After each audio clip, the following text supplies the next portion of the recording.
It is May 29th, 1453, the last hour before dawn. You are on the walls of Constantinople.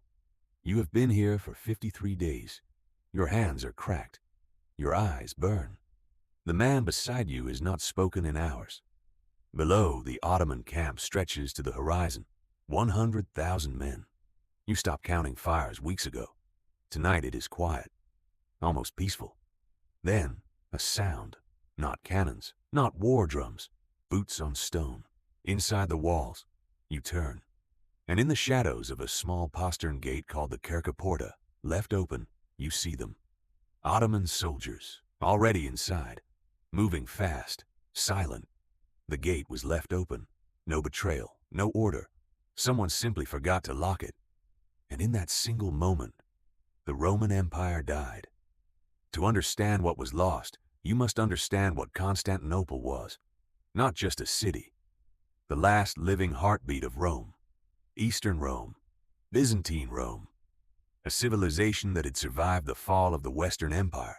Plague, Persian invasions, Arab sieges, and crusaders who sacked it from within.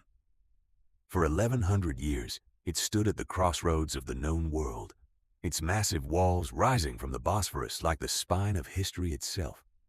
By 1453, the empire had been reduced to the city and a handful of territories. But it was still standing, still defiant. Approximately 50,000 people lived inside those walls. Their emperor was Constantine XI Palaiologos, the last Roman emperor, sharing the name of the first Christian one. He knew what he was defending. He had no illusions about the odds. The man coming for Constantinople was 21 years old.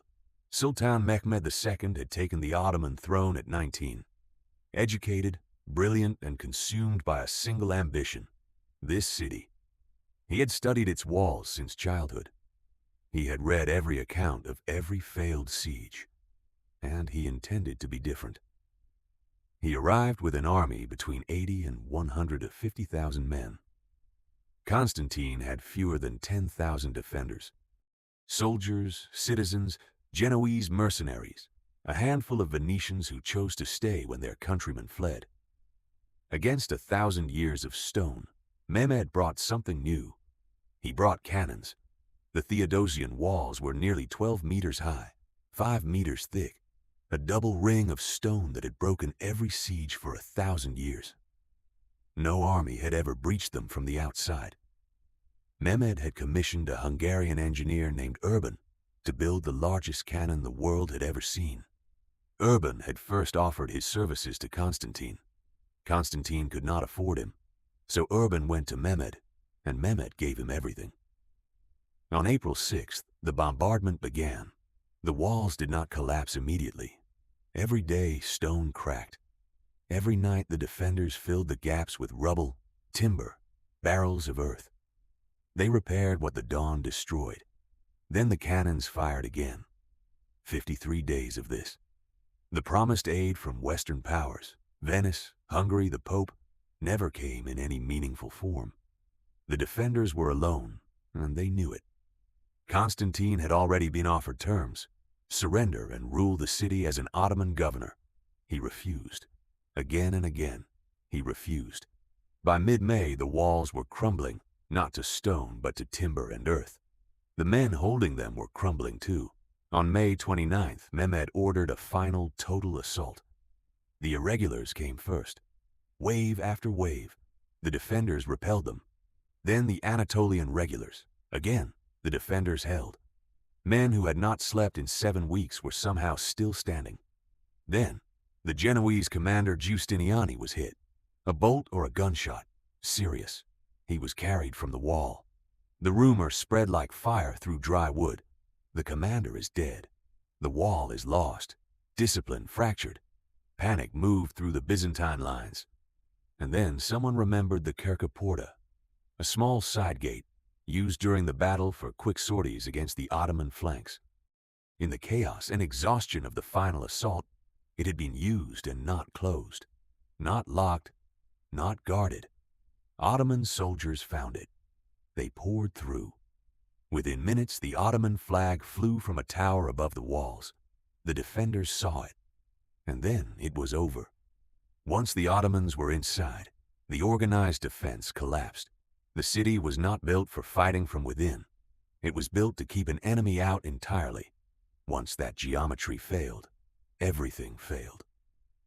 When the walls broke, Constantine XI removed his imperial regalia. He did not want to be taken alive. He did not want to be paraded as a trophy. Whatever happened next, he would not give the Sultan that. He drew his sword. He walked toward the fighting. The exact manner of his death has never been confirmed. Some sources say he fell in street fighting near the Kerkaporta, the very gate that had doomed his city. Others say he was struck on the walls. Others whispered for centuries that he had not died at all, that God had turned him to marble, that he slept beneath the earth, waiting to return. The truth is simpler. Constantine XI, Palaiologos, was never seen alive again after the morning of May 29, 1453. His body was never conclusively identified. He disappeared into the fall of the city, the way empires disappear, not with a final speech, not with a witnessed last breath, but simply into the noise and fire and chaos until there was nothing left. By midday, it was done. Mehmed II rode in on a white horse. He went to the Hagia Sophia, the greatest cathedral in the Christian world, and had the call to prayer spoken from within its walls. The cross above it was taken down. The Byzantine Empire, the Eastern Roman Empire, the last institution that could trace itself back to Augustus Caesar, was finished. History is comfortable with grand narratives. The rise and fall of empires sounds geological, vast, inevitable, beyond any single person. And there is truth in that. The Byzantine Empire had been diminishing for 2 centuries. The cannons were always coming, but the city might have held that night. Giustiniani's wound changed everything. The Kerkaporta changed everything. Small things, human things. The kind of mistakes that happen when men are too exhausted to think clearly, when fear moves faster than reason, when 53 days of surviving crushes judgment in a single moment.